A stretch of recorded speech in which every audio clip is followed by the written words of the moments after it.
সুপ্রিয় দর্শক, আসসালামু আলাইকুম। আপনাদের সবাইকে স্বাগত জানাচ্ছি এখনকার আলোচনায়। আপনাদের সঙ্গে আছি আমি সিরাজুল ইসলাম। দর্শক, যুদ্ধবিরতি লঙ্ঘন করে ইসরায়েল গত রাতে দক্ষিণ লেবাননে ভয়াবহ হামলা চালিয়েছে। সেই হামলায় পরমাণু সদৃশ বোমার ব্যবহার করা হয়েছে। ভিডিও ফুটেজে দেখা গেছে একেবারে পরমাণু বোমার বিস্ফোরণ ঘটলে যেরকম আগুনের কুণ্ডলি ওঠে মাশরুমের মতো, সেই রকম উঠতে দেখা গেছে। এদিকে আমেরিকা এবং ইরানের মধ্যে গত ২-৩ দিন ধরে যে পাল্টা হামলার ঘটনা ঘটছিল, তাতে কিন্তু পরিস্থিতি খুব তেতে উঠেছিল। সেই জায়গা থেকে আবার দুই পক্ষ অনেকটা শীতল অবস্থায় এসেছে এবং আগামীকাল কাতারের রাজধানী দোহায় শান্তি আলোচনা হবে। অবশ্য এর আগে ইরান এই শান্তি আলোচনা বাতিলের হুমকি দিয়েছিল। তারা বলেছিল, এইভাবে যদি আমেরিকার পক্ষ থেকে ইরানের উপরে হামলার ঘটনা ঘটতে থাকে এবং লেবাননে যদি যুদ্ধবিরতি না হয়, তাহলে ইরান আমেরিকার সাথে এই চলমান শান্তি আলোচনা বাতিল করে দেবে। এদিকে যুদ্ধের মধ্যেই আমেরিকার সাথে যে 40 দিন যুদ্ধ হলো, এর ভেতরেই ইরান এমন এক ড্রোন তৈরি করেছে যা এখন ড্রোন জগতে বিস্ময় বলে বিবেচিত হচ্ছে। কি সেই ড্রোন, তার কত গতি, কত কিলোমিটার রেঞ্জ এবং কি ক্ষমতা, এটা নিয়ে আমি আজকের ভিডিওতে আলোচনা করব। এর পাশাপাশি লেবানন পরিস্থিতি এবং ইরান আমেরিকার মধ্যে শান্তি আলোচনার নতুন প্রেক্ষাপট নিয়ে কথা বলবো। আশা করি আপনারা শেষ পর্যন্ত সঙ্গে থাকবেন। আর ভিডিও যদি ভালো লাগে তাহলে লাইক কমেন্ট শেয়ার করবেন এবং চ্যানেলটি সাবস্ক্রাইব করে সাথেই থাকবেন। দর্শক, চলুন বিস্তারিত আলোচনা করি। প্রথমেই লেবানন পরিস্থিতিটা একটু বলি।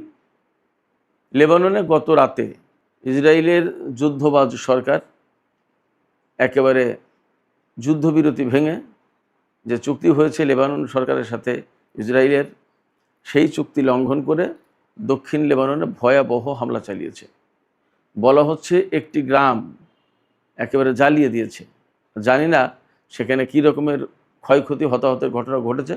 গত রাতেই আমি একটি ফুটেজ দেখলাম, তাতে দেখা যাচ্ছে যে এমন বিস্ফোরণ ঘটেছে, ইসরায়েলের বিমান হামলার পর এমন বিস্ফোরণ ঘটেছে যে পরমাণু বোমা হামলা চালালে যেভাবে আগুনের কুণ্ডলি আকাশের দিকে মাশরুমের মতো ওঠে, সেই রকম উঠল। এবং ইসরায়েলের পক্ষ থেকে বলা হয়েছিল, উত্তর ইসরায়েলের যে সমস্ত বসতি স্থাপনকারী আছে, ইহুদি বসতি স্থাপনকারী, তাদেরকে আগেই ইসরায়েলের পক্ষ থেকে সতর্ক সংকেত দেওয়া হয়েছে যে উত্তর অঞ্চলে ভূমিকম্প অনুভূত হতে পারে। তার মানে আমার কাছে মনে হচ্ছে ছোট সাইজের পরমাণু বোমার ব্যবহার করে থাকতে পারে ইসরায়েল। এখন কি পরিস্থিতি হয়, কি হয়েছে, আরও সময় গেলে হয়তো বোঝা যাবে।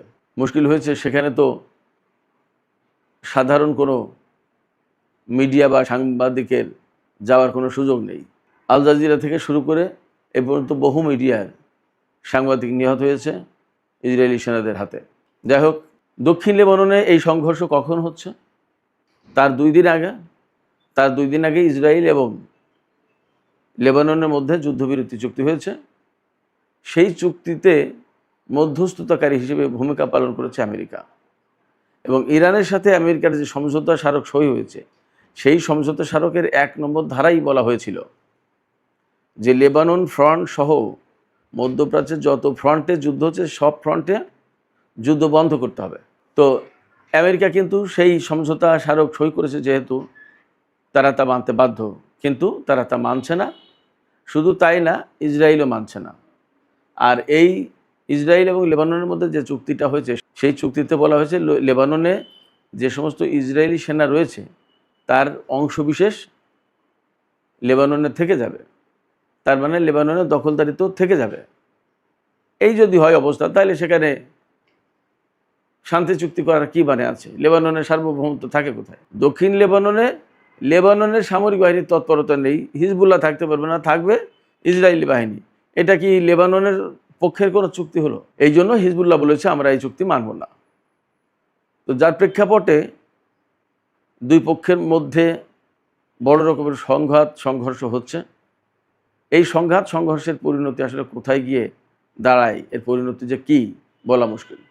তবে হিজবুল্লাহ বলেছে তারা ইসরায়েলের মোকাবেলায় আরও বেশি দৃঢ়চেতা হয়ে লড়াই করবে। ইসরায়েলকে কোনো মতেই তারা ছাড় দেবে না। হিজবুল্লাহ ভাবছে যেখানে ছাড় দেওয়া মানেই দক্ষিণ লেবাননে ইসরায়েলের দখলদারিত্ব কায়েম হওয়া। এই দখলদারিত্ব কায়েম তারা হতে দিতে চায় না। এবং আরও গুরুত্বপূর্ণ তথ্য হচ্ছে যে দক্ষিণ লেবাননেই হিজবুল্লাহর তৎপরতা বেশি। তার কারণ হচ্ছে দক্ষিণ লেবানন মানেই ইসরায়েলের উত্তর অংশ। দক্ষিণ লেবাননের সীমান্ত থেকেই তো ইসরায়েলে ঢুকতে হবে। ইসরায়েলে ঢোকার যে সীমান্ত, সেই সীমান্ত হচ্ছে ইসরায়েলের উত্তর অঞ্চল। লেবাননের দক্ষিণ, ইসরায়েলের উত্তর, এই হলো সীমান্ত।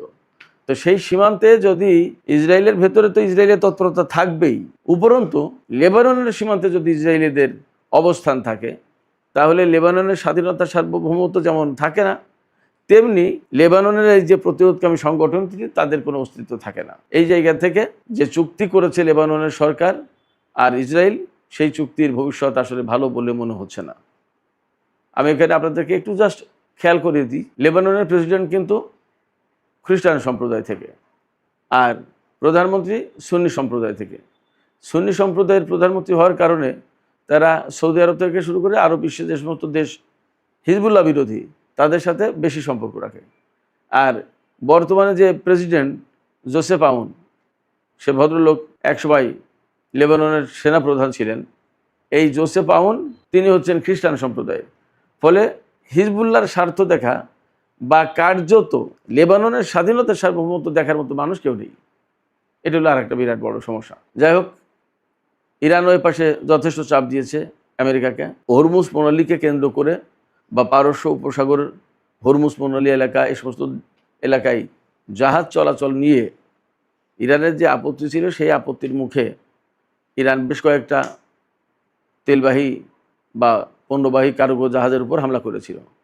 তাদের বক্তব্য ছিল যে হরমুজ প্রণালী দিয়ে কোন দিক দিয়ে জাহাজ চলবে, সেটা আমরা যে রুট দেখিয়ে দিচ্ছি সেই রুট ফলো করবে, এর বাইরে গেলে হবে না। তো কারণ হরমুজ প্রণালীর একদম ফুল কন্ট্রোল থাকবে ইরানের হাতে।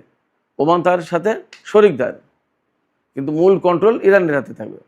এইভাবেই আমেরিকার সাথে চুক্তি হয়েছে বলছে। কিন্তু মাঝে মাঝে মার্কিন প্রেসিডেন্ট ডোনাল্ড ট্রাম্প বলছেন যে সেখানে ইরানের কোনো কন্ট্রোল থাকবে না, যুদ্ধ শুরুর আগে যেরকম ছিল হরমুজ প্রণালী সেরকম থাকবে, ইরান সেখানে কোনো টোল নিতে পারবে না, ইত্যাদি ইত্যাদি। এই সমস্ত নিয়ে কিন্তু ইরানের সাথে আমেরিকার একটা বিরাট বড় টানাপোড়েন দ্বন্দ্ব আছে। ইরান যা বলছে, আমেরিকা তার বিপরীত কথা বলছে। এইটা নিয়েই কিন্তু ইরান ওই সমস্ত জাহাজের উপর হামলা চালিয়েছে। ওই সমস্ত জাহাজের উপর হামলা চালানোর পর আমেরিকা আবার ইরানের উপর হামলা চালিয়েছে। আমেরিকা হামলা চালালে ইরান আবার মধ্যপ্রাচ্যে মার্কিন ঘাঁটিতে বিভিন্ন স্থাপনায় হামলা চালিয়েছে। এবং আমরা তো গতকালকের খবর জানি যে ইরান বেশ বড় সড়ো হামলা চালিয়েছে কুয়েত এবং বাহরাইনে। এবং এই হামলাটা আসলে এত বড় ছিল যে উপসাগরীয় সহযোগিতা পরিষদ, জিসিসি যেটা, তাদের পক্ষ থেকে কিন্তু নিন্দা জানানো হয়েছে। নিন্দা জানাতেই পারে, কিন্তু ইরানের কাজ করেছে। এবং ইরান হুমকি দিয়ে রেখেছে যে আমেরিকা এই যে বারবার ইরানের উপর হামলা চালাচ্ছে, এটা কিন্তু যুদ্ধবিরতির লঙ্ঘন, সমঝোতা স্মারক যেটা সই হয়েছে তার লঙ্ঘন। এই লঙ্ঘন যদি অব্যাহত রাখে, তাহলে ইরান আমেরিকার সাথে এই শান্তি আলোচনা, শান্তি চুক্তি বাতিল করবে। এটা কিন্তু গতকাল হুমকি দিয়েছিল ইরানের পক্ষ থেকে। এরপরে কাতারের বা পাকিস্তানিদের মধ্যস্থতায় বা চেষ্টায় আবার দুই পক্ষ একদম পাল্টা হামলা বন্ধ করতে রাজি হয়েছে। ইরান এবং আমেরিকা একে অপরের বিরুদ্ধে কোনো হামলা চালাবে না। এবং আগামীকাল মঙ্গলবার কাতারের রাজধানী দোহায় দুই পক্ষ শান্তি আলোচনায় বলবে।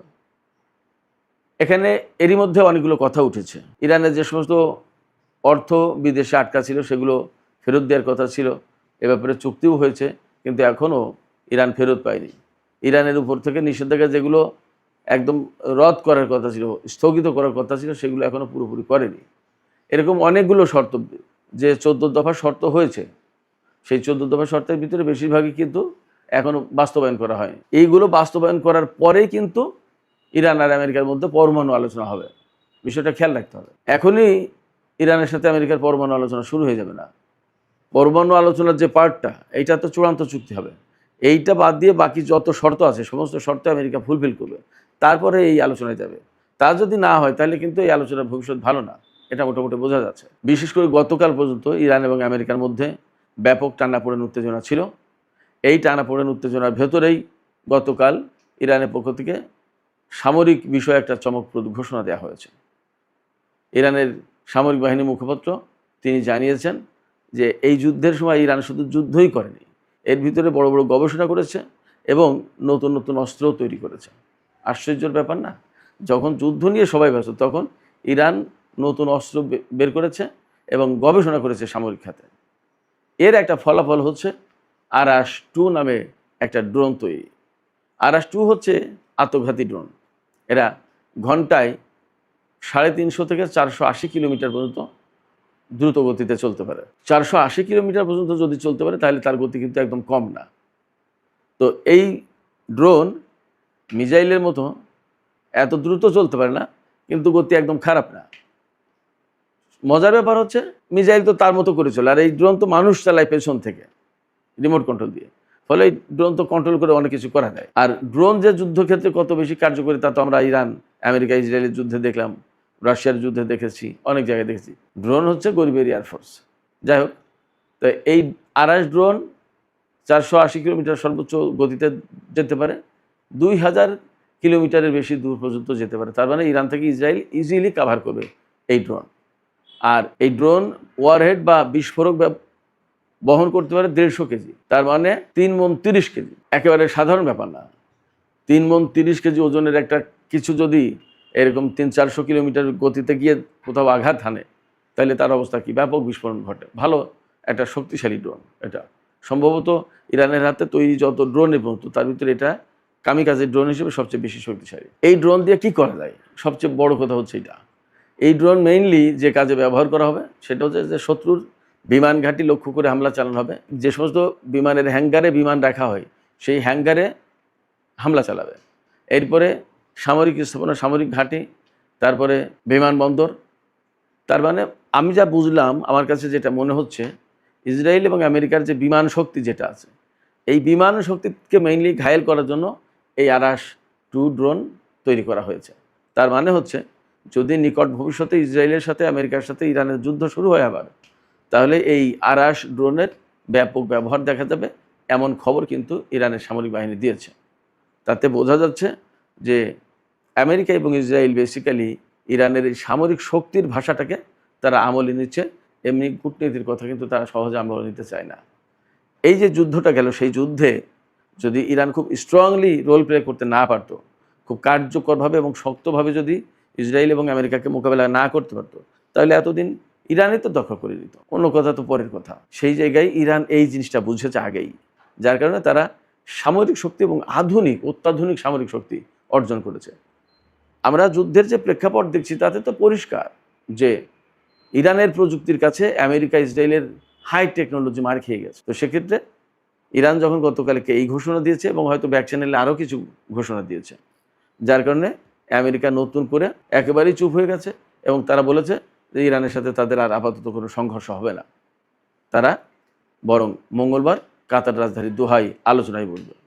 দেখা যাক এই শান্তি আলোচনা থেকে নতুন কি ভালো খবর আসে এবং কত দূর তারা শান্তির পথে এগোতে পারে। আমরা তা দেখার অপেক্ষায় থাকলাম। সুপ্রিয় দর্শক, এখনকার আলোচনা এখানে শেষ করতে চাই। যাবার আগে আপনাদের কাছে প্রশ্ন করি, সামরিক শক্তির দিক দিয়ে ইরান কতটা চাপে ফেলতে পেরেছে আমেরিকাকে? আপনাদের কাছে কি মনে হয়? আপনাদের কাছে কি মনে হয় যে আমেরিকা কূটনৈতিকভাবে পরাজিত হয়ে এই আলোচনায় আসছে, নাকি সামরিক শক্তির কাছে পর্যুদস্ত হয়ে তারা আলোচনায় বসতে বাধ্য হচ্ছে? আপনাদের কাছে কি মনে হয়? আপনাদের মতামত কমেন্টে জানাতে পারেন। আর ভিডিও ভালো লাগলে লাইক, কমেন্ট, শেয়ার করবেন এবং চ্যানেলটি সাবস্ক্রাইব করে সাথেই থাকবেন। দর্শক, আপনাদের সবাইকে অনেক অনেক ধন্যবাদ। আল্লাহ হাফেজ।